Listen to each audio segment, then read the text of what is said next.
Hello दोस्तों, कैसे हैं आप सब? स्वागत है आपका official YouTube channel examiner sir. तो दोस्तों, जैसा कि आप सभी को पता है दोस्तों कि पुलिस कांस्टेबल के फिजिकल हो चुके हैं और जल्द ही उसका रिटन एग्ज़ाम होने वाला है दोस्तों। और यहाँ पर वन आरक्षी की वैकेंसी भी बहुत जल्द आने वाली है दोस्तों। तो ऐसे में उत्तराखंड से रिलेटेड जो सिलेबस है हमारा, वो बहुत इम्पोर्टेंट हो जाता है दोस्तों, क्योंकि 30-40 नंबर का उसमें से पूछा जाता है। अभी आप देख पा रहे होंगे कि जो कनिष्ठ सहायक का एग्ज़ाम हुआ उसमें भी काफ़ी अच्छे तरीके से उत्तराखंड का जो है कि जीके पूछा गया था। तो आने वाले कॉम्पिटिटिव एग्ज़ाम को देखते हुए दोस्तों, आज हम आपके लिए लेके आए हैं उत्तराखंड से रिलेटेड कुछ इम्पोर्टेंट डाटा, जो कि आपको पता होना बहुत इम्पोर्टेंट है। और आप चाहे किसी भी कॉम्पिटिटिव एग्ज़ाम की तैयारी कर रहे हैं, तो ये डाटा आपके लिए बहुत ही ज़्यादा इम्पोर्टेंट होने वाला है। शॉर्ट से शॉर्ट इस वीडियो को रखने की कोशिश करेंगे दोस्तों। बाकी इम्पोर्टेंट ये पूरा डाटा रहने वाला है और काफ़ी आज तक जो है कि काफ़ी एग्ज़ाम्स में ये डाटा पूछा जा चुका है दोस्तों। इसमें से बहुत से क्वेश्चन बन जाते हैं और बहुत से एग्ज़ाम्स में ये क्वेश्चन पूछे भी जा चुके हैं। तो शुरू करते हैं दोस्तों, बढ़ते हैं आगे वीडियो में। इससे पहले अगर आपने अभी तक हमारे यूट्यूब चैनल को सब्सक्राइब नहीं किया है, तो अभी सब्सक्राइब करें, क्योंकि हमारे यूट्यूब चैनल पे इसी प्रकार के इम्पोर्टेंट अपडेट्स मिलते रहते हैं, चाहे वो गवर्नमेंट जॉब से रिलेटेड हो या फिर किसी भी गवर्नमेंट स्कीम से रिलेटेड हो। वो इम्पोर्टेंट आपको सबसे पहले हमारे चैनल पर देखने को मिलेगी। तो उत्तराखंड हिस्ट्री की बात करें दोस्तों, तो उत्तराखंड हिस्ट्री से ये छोटा सा हमने एक संक्षिप्त सा डाटा लिया है, जो कि बहुत सी इम्पोर्टेंट रहने वाला है हर एक कॉम्पिटिटिव एग्ज़ाम के लिए। तो आप देख पा रहे होंगे दोस्तों कि विभिन्न कालों के आधार पर हम उत्तराखंड के इतिहास को 3 भागों में बाँट सकते हैं। तो विभिन्न कालों के आधार पर हम जो है कि उत्तराखंड के इतिहास को दोस्तों हम 3 भागों में बाँटते हैं। पहला है दोस्तों प्रागैतिहासिक काल, दूसरा है दोस्तों अधोऐतिहासिक काल और तीसरा है दोस्तों ऐतिहासिक काल। तो सबसे पहले दोस्तों आपका ये टॉपिक क्लियर होना चाहिए कि प्रागैतिहासिक काल में क्या होता है था और आद्य ऐतिहासिक काल में क्या होता था और ऐतिहासिक काल में क्या होता था। तो राज्य में अनेक पुरातात्विक साक्ष्य प्राप्त हुए हैं, जिसके आधार पर कहा जा सकता है कि यह क्षेत्र अति प्राचीन काल से मानव गतिविधियों से संबंधित रहा है। तो जैसे कि ये देख सकते हैं दोस्तों आप, तो ये बहुत सारे पुराने साक्ष्य मिले हैं, जिनसे कि ये कहा जा सकता है कि जो प्राचीन काल रहा है, मतलब ये विकसित काल से पहले का जो काल रहा है दोस्तों, तो उस समय मानव जनजाति यहाँ पे विकसित हुई है। मानव जनजाति जो है कि उत्तराखंड में पाई गई है। तो ये आप देख सकते हैं दोस्तों उत्तराखंड के इतिहास का ऐतिहासिक स्रोत। तो ये आप देख सकते हैं, ये कुछ इस प्रकार के साक्ष्य दोस्तों प्राप्त हुए हैं। प्राचीन इतिहास से संबंधित जानकारी का भंडार हमें लोक कथाओं से भी प्राप्त होता है, जो विभिन्न जो कि भिन्न भिन्न है। जैसे राजूला मालूशाही हो गया और रमोला गाथा हो गया, वो पवाड़े हो गए, जागर हो गया, वो हुड़की बोल कथाएं हो गई। उत्तराखंड के इतिहास के दो चरण प्रागैतिहासिक काल एवं आद्य ऐतिहासिक काल में विभाजित किया गया है। तो जो उत्तराखंड का इतिहास है दोस्तों, उत्तराखंड के इतिहास को दो चरणों, जो कि प्रागैतिहासिक काल एवं आद्य ऐतिहासिक काल में विभाजित किया गया है। पुरातत्व की दृष्टि से मानव इतिहास का प्राचीनतम चरण पाषाण युग है, जिसे डॉक्टर मदन मोहन जोशी ने 3 चरणों में बांटा है। निम्न, मध्य और ये आप देख सकते हैं उच्च पुरा पाषाण युग। निम्न पुरा पाषाण युग के उपकरणों की खोज यमुना उपत्यका श्रीनगर में अलकनंदा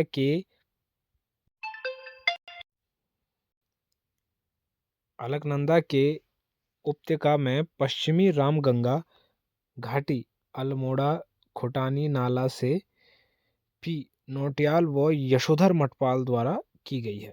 तो ये आप देख सकते हैं दोस्तों। उत्तराखंड के इतिहास को जानने के 3 स्रोत हैं। आप यहाँ पे चित्र में भी देख पा रहे होंगे कि उत्तराखंड के इतिहास को जानने के 3 स्रोत कौन-कौन से हैं। तो पहला है दोस्तों साहित्यिक स्रोत, दूसरा है दोस्तों पुरातात्विक स्रोत और तीसरा है दोस्तों विदेशी यात्रियों के द्वारा विवरण। तो दोस्तों ये जो वीडियो रहने वाली है एक तरीके से हमारा इंट्रो भी रहने वाला है, ताकि आगे हम डिटेल में अगर ये सिलेबस पढ़ें जो हम आज इंट्रो के द्वारा इस वीडियो के द्वारा इस वीडियो में देख देख रहे हैं जो सिलेबस, कल को अगर हम इसे डिटेल में पढ़ें तो आपके दिमाग में क्लिक होनी चाहिए वो बात कि ये किससे रिलेटेड है। जैसे कि साहित्य स्रोत से रिलेटेड क्या चीज़ें हैं, विदेशी यात्रियों के द्वारा क्या-क्या चीज़ों का विवरण किया गया है और क्या-क्या चीज़ें हमारी जो है कि प्राचीन खोजें हैं। तो जैसे ही हम उसके बारे में आगे डिटेल में पढ़ेंगे तो आपके दिमाग में वो चीज़ें पहले से रहेगी, तो उस समय एकदम से क्लिक होगी तो आपको जल्दी वो चीज़ें याद हो पाएगी। तो आप देख सकते हैं दोस्तों साहित्यिक स्रोत आप देख सकते हैं। धार्मिक ग्रंथ, साहित्यिक स्रोत में पहला जो टॉपिक है वो है धार्मिक ग्रंथ।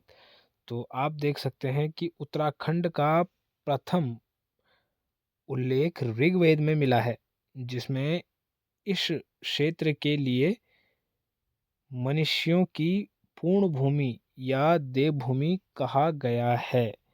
तो उत्तराखंड जो है कि ऋग्वेद में इससे दोस्तों साफ-साफ प्रश्न बनता है कि उत्तराखंड का उल्लेख किस वेद में मिला है। तो ऋग्वेद यहाँ पे आपको पता है, और ये है कि ये भी हो सकता है कि प्राचीन काल में उत्तराखंड को किस नाम से जाना जाता था। तो मनुष्यों की पूर्ण भूमि या देवभूमि भी यहाँ पे राइट आंसर होगा। तो यहाँ पर दूसरा है दोस्तों ब्राह्मण ग्रंथ ऐत्रेय ब्राह्मण में उत्तराखंड को उत्तर का कुरु कहा गया है। तो उत्तराखंड को उत्तर का क्या कहा गया दोस्तों? कुरु। इससे भी प्रश्न बनते हैं दोस्तों। तो एग्जामिनर दोस्तों जो प्रश्न पूछता है वो कुछ भी पूछ सकता है दोस्तों। तो ऐते ब्राह्मण और ये चीज़ें दोस्तों हम डिटेल में भी पढ़ेंगे। तो कहीं से भी घुमा फिरा के अगर प्रश्न आए तो अगर आपने इस सिलेबस को डिटेल में पढ़ लिया तो प्रश्न चाहे कहीं से भी आए दोस्तों, आप उसका आंसर सटीक और सही दे पाएंगे। स्कंद पुराण में आगे देख देख लीजिए। स्कंद पुराण में उत्तराखंड को ब्रह्मपुर खस देश उत्तराखंड कहा गया है। तो स्कंद पुराण में उत्तराखंड को ब्रह्मपुर खस देश उत्तराखंड कहा गया है। तो अगर आपको ये पता है कि स्कंद पुराण में उत्तराखंड को ब्रह्मपुर और खस देश कहा गया है, तो अगर प्रश्न इस प्रकार से भी आ गया कि उत्तराखंड को खस देश व ब्रह्मपुर किस पुराण में कहा गया है या किस में कहा गया है, तो स्कंद पुराण आपके दिमाग में तुरंत क्लिक हो जाएगा कि स्कंद पुराण में जो है कि उत्तराखंड को ब्रह्मपुर और खसदेश कहा गया है। या फिर इस प्रकार से आए कि स्कंद पुराण में उत्तराखंड को क्या कहा गया है, तो ब्रह्मपुर और खसदेश आपको अगर याद रहेगा तो आप इजीली कर पाएंगे। स्कंद पुराण में अगला है दोस्तों, स्कंद पुराण में गढ़वाल क्षेत्र को केदारखंड तथा कुमाऊं क्षेत्र को मानसखंड कहा गया है। स्कंद पुराण में गढ़वाल क्षेत्र को केदारखंड तथा कुमाऊं क्षेत्र को मानसखंड कहा गया है। उसके बाद है दोस्तों स्कंद पुराण में हिमालय क्षेत्र को 5 भागों में बांटा गया है। तो स्कंद पुराण में दोस्तों पहला तो ये है कि केदारखंड किसे कहा गया है, तो जो गढ़वाल है दोस्तों उसे यहाँ पे केदारखंड कहा गया है और कुमाऊं क्षेत्र को मानसखंड कहा गया है। उसके बाद ये है दोस्तों कि स्कंद पुराण में केदारखंड और मानसखंड को संयुक्त रूप से खसदेश कहा गया है। तो केदारखंड और मानसखंड यानी कि गढ़वाल और कुमाऊं को संयुक्त रूप से खसदेश कहा गया है। केदारखंड यानी कि गढ़वाल और मानसखंड यानी कि कुमाऊं, तो संयुक्त रूप से इनको क्या कहा गया है दोस्तों? खसदेश कहा गया। तो उसके बाद है दोस्तों स्कंद पुराण में हिमालय क्षेत्र को 5 भागों में बाँटा गया है। जो अभी दोस्तों हम ये कवर कर रहे हैं, इसको हम डिटेल में भी कवर करेंगे और डिटेल में कवर करने से पहले मैं एक पीडीएफ लाऊँगा क्वेश्चन आंसर्स की, जिसमें कि जो हम आज कवर कर रहे हैं इससे रिलेटेड क्वेश्चन आंसर होंगे। 20 या 25 जो भी बेस्ट क्वेश्चन होंगे वो मैं लेके आऊँगा आपके लिए। और उसमें हम ये देखेंगे कि जो हम आज पढ़ रहे हैं हमारा ध्यान कितना है, कितना डीपली हम इसको कवर कर रहे हैं। तो अगर एक बार में आपको समझ ना आए दोस्तों तो वीडियो को 2-3 बार देखिएगा और इसके बाद जो सीरीज़ आएगी उसमें भी आप जुड़े रहिएगा। हमारे चैनल पे इसी प्रकार के इंपॉर्टेंट वीडियो आते रहेंगे दोस्तों, तो चैनल को सब्सक्राइब कर लीजिएगा। उसके बाद है दोस्तों स्कंद पुराण में हिमालय क्षेत्र को 5 भागों में बाँटा गया है। हिमालय क्षेत्र को किन 5 भागों में बाँटा गया है? तो पहला है दोस्तों नेपाल, दूसरा है मानस खंड यानी कि कुमाऊँ, तीसरा है केदार खंड यानी कि गढ़वाल, चौथा है दोस्तों जालंधर, जालंधर और कश्मीर। तो स्कंद पुराण में वर्णित है कि नंदा पर्वत गढ़वाल और कुमाऊँ को विभाजित करता है। तो स्कंद पुराण में क्या वर्णित है दोस्तों कि नंदा पर्वत जो है कि कुमाऊँ और गढ़वाल को विभाजित करता है। तो स्कंद पुराण में कुमाऊँ को कुर्मांचल कहा गया है। तो यहाँ पे आप देख पा रहे होंगे दोस्तों, इन्हीं चंद लाइनों से यहाँ पे 4-5 क्वेश्चनों का निर्माण हो गया। पहला जो प्रश्न बनता है दोस्तों वो बनता है कि स्कंद पुराण में हिमालय क्षेत्र को किन 5 भागों में बांटा गया। तो आपको पता है कि नेपाल हो गया और गढ़वाल कुमाऊँ हो गया, मानस खंड केदार खंड और जालंधर हो गया और आपका कश्मीर हो गया। तो ये 5 भागों में हिमालय क्षेत्र को बांटा गया है, किसमें? स्कंद पुराण में। तो स्कंद पुराण में एक और चीज़ वर्णित है कि कुमाऊँ और गढ़वाल को विभाजित कौन करता है? नंदा पर्वत। तो नंदा पर्वत एक और प्रश्न इस प्रकार से भी बन सकता है दोस्तों कि स्कंद पुराण में नंदा पर्वत किन को विभाजित करता है या किन 2 क्षेत्रों को विभाजित करता है? तो गढ़वाल और कुमाऊँ यहाँ पर राइट आंसर हो जाएगा। और जो यहाँ पर आप देख सकते हैं दोस्तों कि पुराणों में कुमाऊँ को कुर्मांचल कहा गया है। तो इस प्रकार से प्रश्न बन सकता है दोस्तों कि पुराणों में कुमाऊँ को किस नाम से जाना जाता था? तो कुर्मांचल यहाँ पे सही आंसर हो जाएगा दोस्तों। उसके बाद है दोस्तों कि बौद्ध धर्म ग्रंथों में उत्तराखंड को हिमवंत कहा गया है।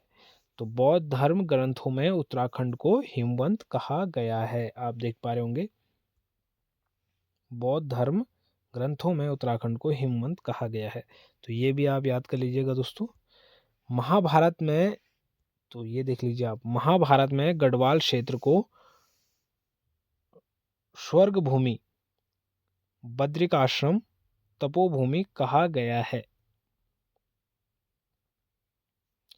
महाभारत में गढ़वाल क्षेत्र को स्वर्ग भूमि, बद्रिकाश्रम, तपोभूमि कहा गया है। क्या कहा गया है? स्वर्ग भूमि, बद्रिकाश्रम, तपोभूमि। तो महाभारत में गढ़वाल क्षेत्र को क्या कहा गया है? अगर आएगा तो आपको याद रहेगा कि स्वर्ग भूमि कहा गया है, बद्रिकाश्रम और तपोभूमि कहा गया है। तो इस प्रकार से भी आ सकता है कि किस महाकाव्य या किस ग्रंथ में गढ़वाल को स्वर्ग भूमि, बद्रिकाश्रम या तपोभूमि कहा गया है। तो आपको अगर याद होगा तो आपका राइट आंसर होगा कि महाभारत काव्य में या महाभारत में कहा गया है। इसके अलावा दूसरा प्रश्न है दोस्तों कि महाभारत के आदि पूर्व में उत्तर कुरु तथा दक्षिण कुरु 2 देशों का स्पष्ट रूप से वर्णन किया गया है। महाभारत के आदि पूर्व में उत्तर कुरु तथा दक्षिण कुरु 2 क्षेत्रों का स्पष्ट वर्णन किया गया है। तो ये यहाँ पर आप इम्पोर्टेंट टॉपिक देख पा रहे होंगे। उसके बाद है दोस्तों केदार खंड के अंतर्गत माया क्षेत्र।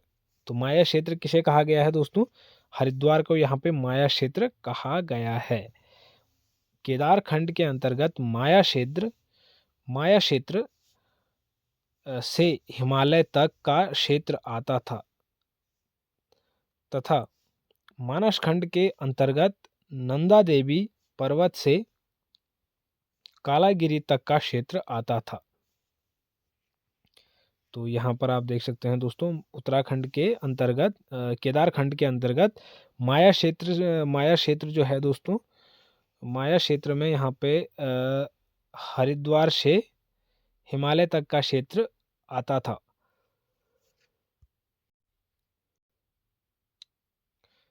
और तो मानस खंड के अंतर्गत दोस्तों नंदा देवी, जो नंदा देवी पर्वत चोटी है वहां से, और कालागिरी तक का क्षेत्र आता था। इन दोनों खंडों को नंदा देवी पर्वत अलग करता था।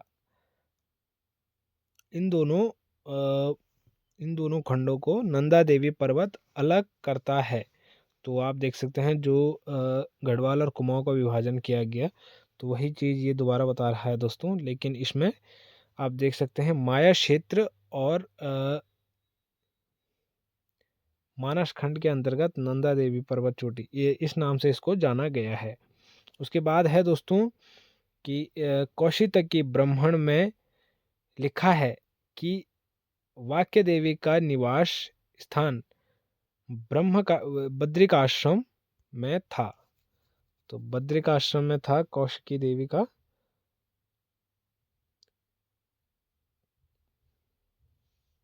वाक्य देवी का निवास। श्री व्यास जी के बद्रिकाश्रम में स्पष्ट साहित्य की रचना की थी। तो ये भी इसमें इम्पोर्टेंट पॉइंट है दोस्तों। बाकी किरातों ने अपने नेता शिव के झंडे के नीचे अर्जुन से युद्ध, तो यहाँ पर आप देख सकते हैं दोस्तों तुमुल संग्राम इसे नाम दिया गया है, किया। इसका उल्लेख हमें केदारखंड में मिलता है। इसका उल्लेख हमें कहाँ मिलता है दोस्तों? केदारखंड में मिलता है, यानी कि गढ़वाल में। जिस स्थान पर यह युद्ध हुआ वहां आज विल्लव केदार के नाम से प्रसिद्ध तीर्थ बन गया है। तो वहाँ किस नाम से बन गया है दोस्तों?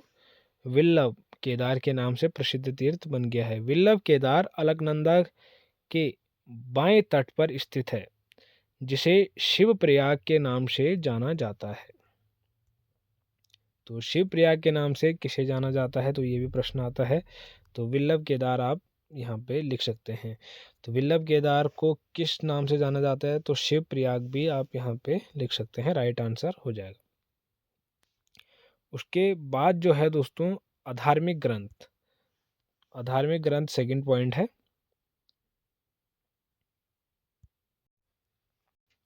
तो अधार्मिक ग्रंथ आप यहाँ पे देख पा रहे होंगे दोस्तों कि पाणिनि की अष्टाध्यायी, कालिदास कृति, रघुवंशम, मेघदूतम, कुमारसंभवम, बाणभट्ट कृत, हर्षचरित, राजशेखर कृत काव्य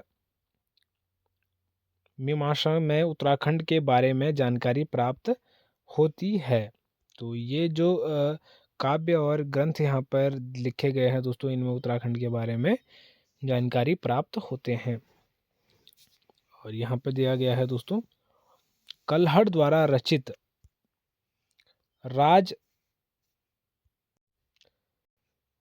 राज तरंगिणी में कश्मीर के शासक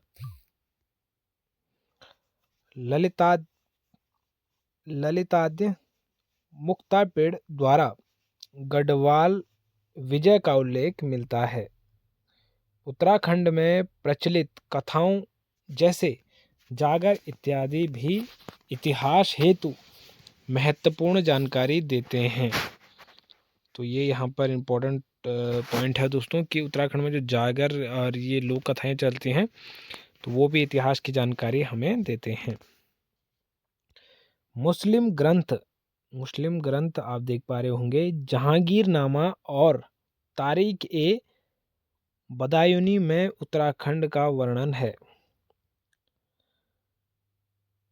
ह्वेन सांग ने अपने यात्रा वृत्तांत शी यू की में उत्तराखंड के लिए पोली ही मोपुलो अर्थात ब्रह्मपुर शब्द का प्रयोग किया है। तथा हरिद्वार को मोयुलो अर्थात माया नगरी या म्यूर नगरी कहा है और इसकी माप 20 ली बताई। इसकी माप कितनी बताई? 20 ली। तो हरिद्वार के लिए उसने जो हिनसांग है उन्होंने हरिद्वार के लिए माया नगरी शब्द का प्रयोग किया और इसकी माप कितनी बताई? 20 ली बताई। तो ये भी इम्पोर्टेंट है दोस्तों, आपने जो हिस्ट्री वाले स्टूडेंट होंगे उन्होंने 11th-12th में पढ़ा होगा। बाकी उसके बाद है दोस्तों, हिनसांग ने अपनी पुस्तक में गोविशाण नामक स्थान का वर्णन किया है। इसकी पुष्टि इसकी पुष्टि प्रोफेसर अलेक्जेंडर कनिंघम ने काशीपुर के रूप में की है। गोविशाण नामक उन्होंने अपनी पुस्तक में गोविशाण नामक स्थान का वर्णन किया था, जिसकी पुष्टि जो है कि अलेक्जेंडर कनिंघम नामक जो है प्रोफेसर उन्होंने काशीपुर के रूप में की है। बाकी यहाँ पर ये दिया गया है दोस्तों कि जोशीमठ ज्योतिषपीठ से प्राप्त हस्तलिखित ग्रंथ गुरुपादुक में अनेक शासक और वंशों का उल्लेख प्राप्त होता है। प्रयाग प्रशंसित लेख में इस क्षेत्र को कार्तिकेयपुर कहा गया है। तो प्रयाग प्रशंसित लेख में इस क्षेत्र को कार्तिकेयपुर या कार्तिकेयपुर कहा गया है। तालेश्वर से प्राप्त ताम्र में कार्तिकेयपुर तथा ब्रह्मपुर शब्द का उल्लेख किया गया है। तो इस स्थान के यानी कि उत्तराखंड के बारे में दोस्तों, तालेश्वर से प्राप्त जो ताम्र लेख हैं उनमें कार्तिकेयपुर या ब्रह्मपुर शब्द का उल्लेख मिलता है इस स्थान के बारे में। तो पांडुकेश्वर ताम्रपत्रों में केवल कार्तिकेयपुर शब्द का उल्लेख मिलता है, जबकि चीनी यात्री हिनसांग ने अपनी यात्रा वृत्तांत में केवल ब्रह्मपुर शब्द का प्रयोग किया है। ब्रह्मपुर शब्द का प्रयोग किया है दोस्तों उत्तराखंड के लिए।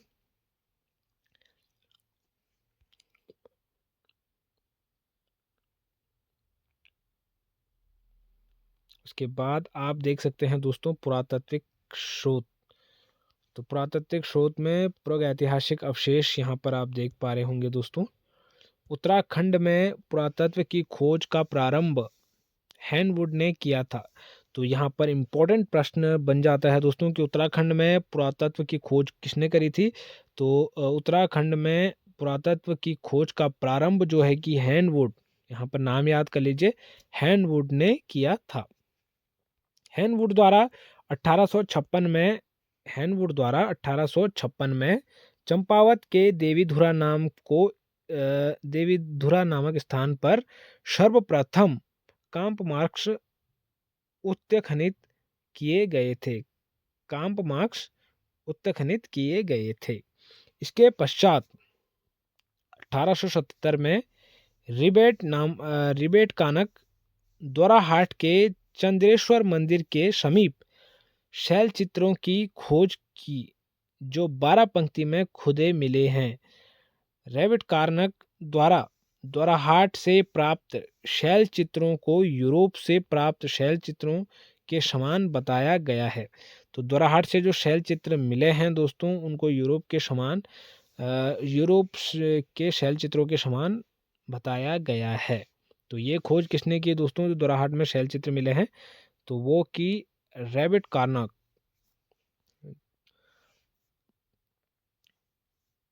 गढ़वाल विश्वविद्यालय को पश्चिमी रामगंगा घाटी के शनाण तथा बसड़ी गांव के समाधान प्राप्त है। तो ये यहाँ पर याद कर लीजिएगा दोस्तों। इस तरह की आकृतियां जसकोट, देवीधुरा, नौला, जैनल, सनड़ा, बसेड़ी, मुनिया की डाई, जायोग्राम, गोपेश्वर, पनार घाटी आदि स्थानों से प्राप्त हुई है। जो इस प्रकार के कलाकृति हैं दोस्तों, आकृतियाँ, वो यहाँ पर निम्न जगहों से प्राप्त हुए हैं। तो ये सारी जगहें दोस्तों कहाँ है? ये आप देख सकते हैं दोस्तों, ये देवीधुरा, ये आप देख सकते हैं नौला, जैनल। तो इन चीज़ों को आप देख सकते हैं दोस्तों। कुछ जगह यहाँ पे अल्मोड़ा में है। तो अल्मोड़ा से प्राप्त स्रोत, तो लघु उड्यार यहाँ पे आप देख सकते हैं दोस्तों। लघु उड्यार, इस उड्यार की खोज 1968 में डॉक्टर MP जोशी द्वारा की गई थी। तो लघु उड्यार की खोज, सबसे पहले प्रश्न आता है कि किस डॉक्टर द्वारा की गई थी, या किस प्रोफेसर द्वारा की गई थी, या किस खोजकर्ता द्वारा की गई थी, और कौन से सन में की गई थी। तो यहाँ पर सही उत्तर है दोस्तों कि 1968 में डॉक्टर MP जोशी द्वारा की गई थी। तो इम्पोर्टेंट क्वेश्चन है दोस्तों, याद कर लीजिएगा, ज़्यादातर एग्जाम में पूछा जा चुका है। यह उड्यार अल्मोड़ा जनपद में, अल्मोड़ा से 20 किलोमीटर दूर बाड़ेछीना के पास दल बैंड पर स्थित है। यह सुयाल नदी के दाएं तट पर स्थित है। यहाँ से मानव द्वारा पशु पक्षियों के शैल चित्र प्राप्त हुए हैं तथा मानव आकृतियों को अकेले या सामूहिक रूप में नृत्य करते हुए दिखाया गया है। तो इम्पोर्टेंट है दोस्तों कि लघु उड्यार जो है दोस्तों अल्मोड़ा में, तो उसमें यहाँ पे क्या क्या चीज़ें दिखाई गई हैं। तो मानव तथा पशु पक्षियों के शैल चित्र प्राप्त हुए हैं तथा मानव आकृतियों को अकेले या सामूहिक नृत्य करते हुए दिखाया गया है इसमें। तो ये आप इमेज भी देख पा रहे होंगे, कुछ इस प्रकार का यहाँ पर मिला है दोस्तों। तो कुछ इस प्रकार के चित्र यहाँ पे मिले हैं, ये आप देख सकते हैं। तो यहाँ पर है कि जानवरों में लोमड़ी व अनेक पैरों वाली छिपकली के चित्र प्राप्त हुए हैं। इन शैल चित्रों में मानव कृतियों को रंगों से सजाया गया है। तो जानवरों में दोस्तों किसके यहाँ पे चित्र मिले हैं? लोमड़ी व अनेक पैरों वाली छिपकली के चित्र प्राप्त हुए हैं। याद रखने वाली चीज है दोस्तों। इन शैल चित्रों में मानव कृतियों को रंगों से सजाया गया है। तो मानव कृतियों को यहाँ पे रंगों से सजाया गया है।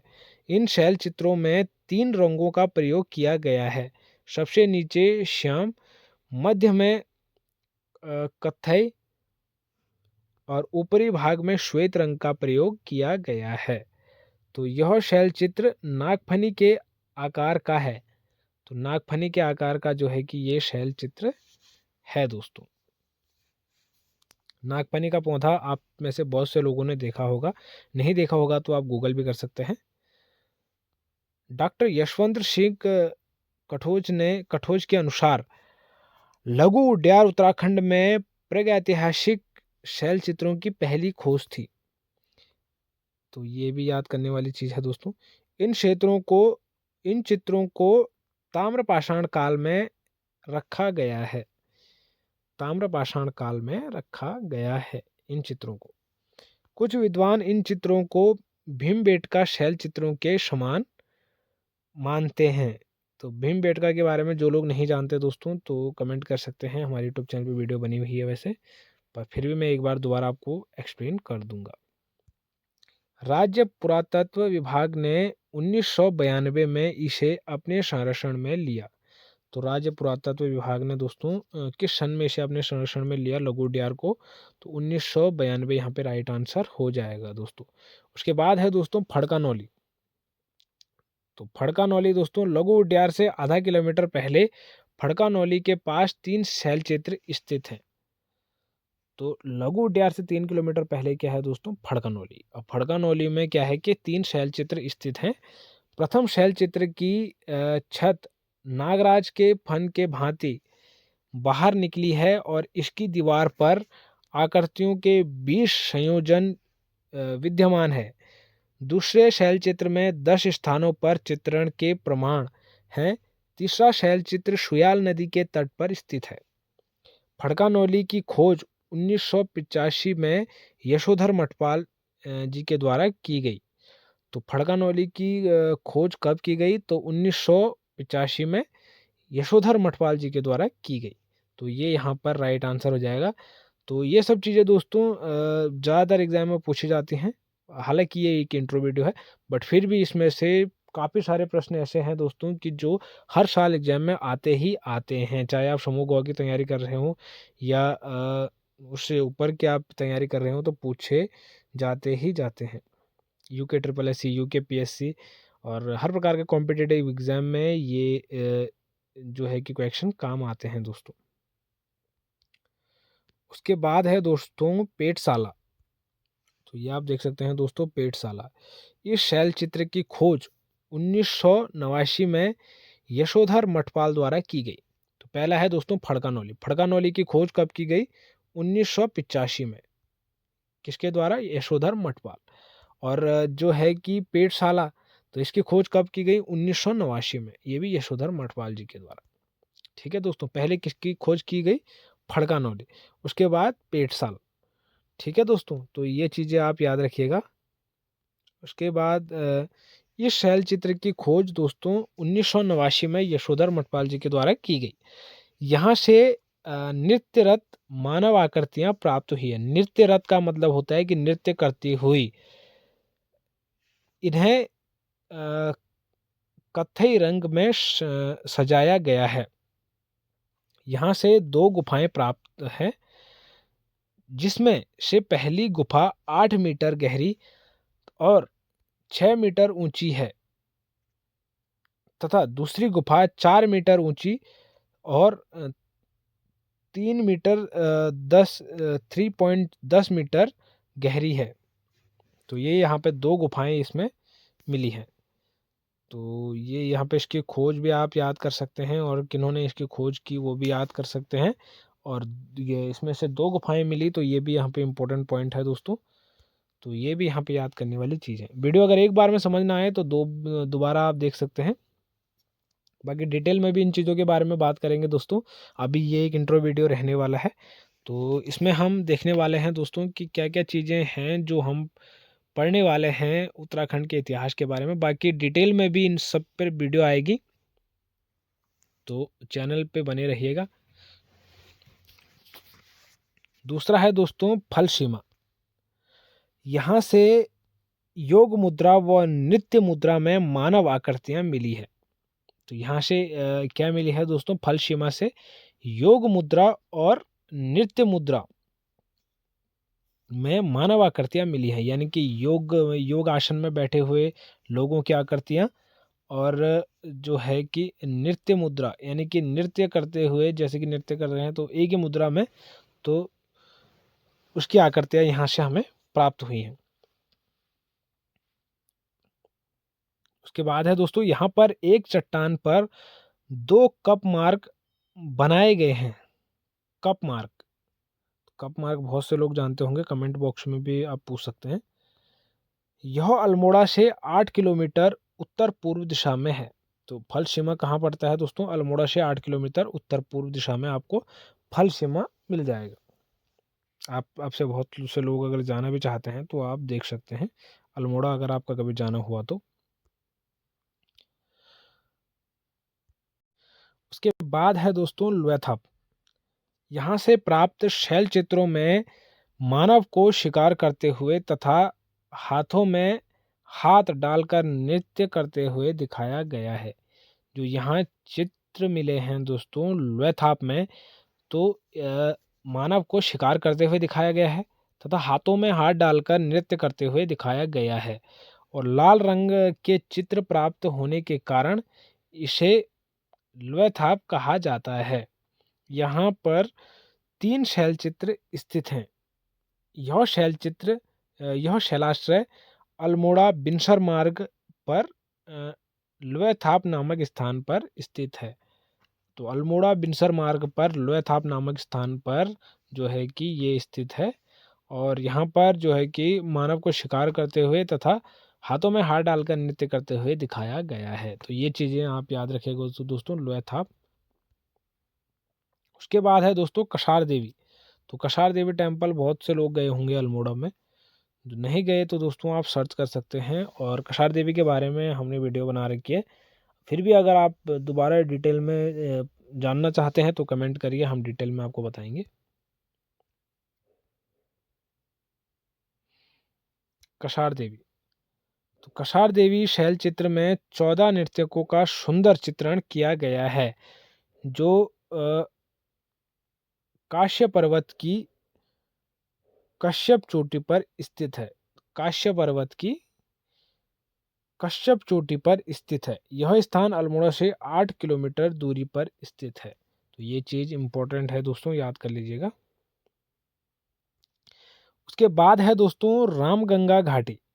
डॉक्टर यशोधर मठपाल को यहाँ से पाषाणकालीन शवागार और ओखली, ओखली बहुत से लोग जानते होंगे जो गढ़वाली होंगे, हिंदी में भी लोग जानते होंगे कि ओखली क्या, ओखली किसे कहते हैं।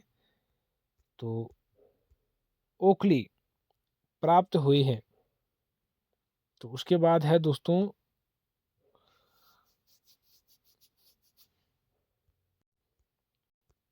धनगल।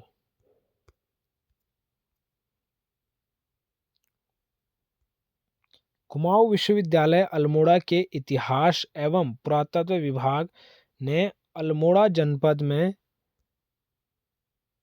ग्वालीपोखर के निकट धनगल गांव से थराली व पुरोला के समान चित्रित धूसर मृदभांड के टुकड़े, पक्की मिट्टी के अनेक खिलौने, ताम्र चूड़ियां व अश्व अस्थियां खोजी हैं।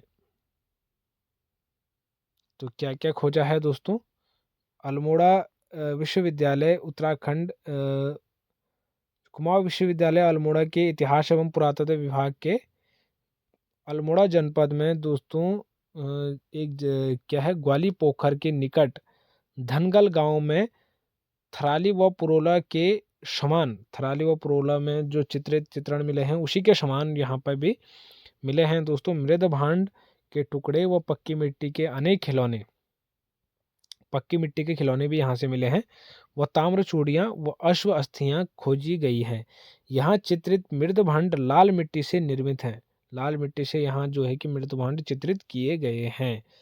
यहाँ कुमाऊं विश्वविद्यालय द्वारा 1998 में प्रोफेसर MP जोशी और DS नेगी के संरक्षण में उत्खनन का कार्य प्रारंभ किया था। तो उत्खनन का कार्य दोस्तों किनके संरक्षण में प्रारंभ किया था और कब किया था? 1998 में MP जोशी और DS नेगी के संरक्षण में दोस्तों इसका जो है कि उत्खनन का कार्य यहाँ पे प्रारंभ किया था। तो ये भी याद करने वाली चीज़ें हैं दोस्तों। उसके बाद है दोस्तों चंद्रेश्वर मंदिर द्वाराहाट। तो चंद्रेश्वर मंदिर द्वाराहाट यहाँ पर आप देख पा रहे होंगे। द्वाराहाट में चंद्रेश्वर मंदिर के समीप से ओखलियाँ मिली हैं। यहाँ 12 पंक्तियों में 200 कप मार्क्स खुदे हैं। 200 कप मार्क्स यानी कि 200 ओखलियाँ खुदे हैं दोस्तों। 12 पंक्तियों में 200 ओखलियाँ यहाँ पे खुदी हुई मिली हैं द्वाराहाट चंद्रेश्वर मंदिर के समीप। इनकी खोज रिबेट कार्नक द्वारा 1870 में की गई। डॉक्टर MP जोशी द्वारा जशकोट, देवीधुरा आदि स्थानों से भी कप मार्क्स की खोज की गई है तथा डॉक्टर यशोधर मठपाल द्वारा गोपेश्वर के समीप पश्चिमी नयार घाटी से भी कप मार्क्स की खोज की गई है। द्वाराहाट को कुमाऊं का खुजराहो कहा जाता है। तो यहाँ पर आप देख सकते हैं दोस्तों द्वाराहाट को क्या कहा जाता है? तो कुमाऊं का खुजराहो। कुमाऊं को खुजराहो किसे कहा जाता है? तो द्वाराहाट यहाँ पे राइट आंसर होगा। तो ये भी याद करने वाली चीजें हैं दोस्तों। तो नैनी पाताल यहाँ पर आप देख सकते हैं दोस्तों। नैनी पाताल यहाँ से 1999 में 5 ताम्र मानव कृतियां प्राप्त हुई हैं। तो 5 यहाँ पे क्या मिली हैं दोस्तों? अभी तक तो मिट्टी के मिल रहे थे या वैसे चित्रित मिल रहे थे। तो यहाँ से ताम्र मानव कृतियां प्राप्त हुई, यानी कि तांबे की मानव कृतियां यहाँ से प्राप्त हुई हैं। कहाँ से? नैनी पाताल। नाम याद रखिएगा दोस्तों, नैनी पाताल। ताम्र मानव कृतियां कहाँ से प्राप्त हुई है? तो नैनी पाताल यहाँ पर राइट आंसर हो जाएगा।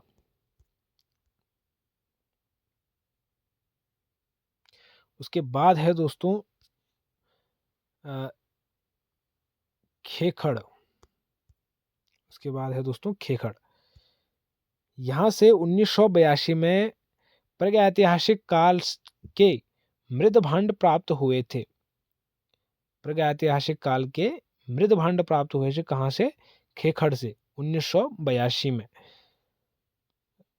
हथवाल घोड़ा, काला माटी, हरू उड्यार, मल्ला पनौली और ये डीला पानी, ये सभी स्थान अल्मोड़ा में है। तो ये आप देख सकते हैं दोस्तों, ये सभी स्थान जो है कि अल्मोड़ा में है और इनसे कुछ ना कुछ प्राप्त हुए हैं इन सभी स्थानों से। जो हरुल उड्यार से भी चित्रित अवशेष प्राप्त हुए हैं। तो हरुल उड्यार जो है दोस्तों, यहाँ से भी चित्रित अवशेष प्राप्त हुए हैं। तो जाखन देवी, यहाँ पर आप देख सकते हैं दोस्तों, जाखन देवी मंदिर। यह मंदिर अल्मोड़ा में स्थित है। यह मंदिर यक्षों के बारे में जानकारी देता है। यक्षों, तो यक्षों के बारे में यह मंदिर जो है कि जानकारी देता है। तो कौन सा मंदिर है कि जो यक्षों के बारे में जानकारी देता है? तो अल्मोड़ा में स्थित जाखन देवी मंदिर। तो ये राइट आंसर हो जाएगा। उसके बाद है दोस्तों चमोली से प्राप्त अवशेष। चमोली से प्राप्त अवशेष।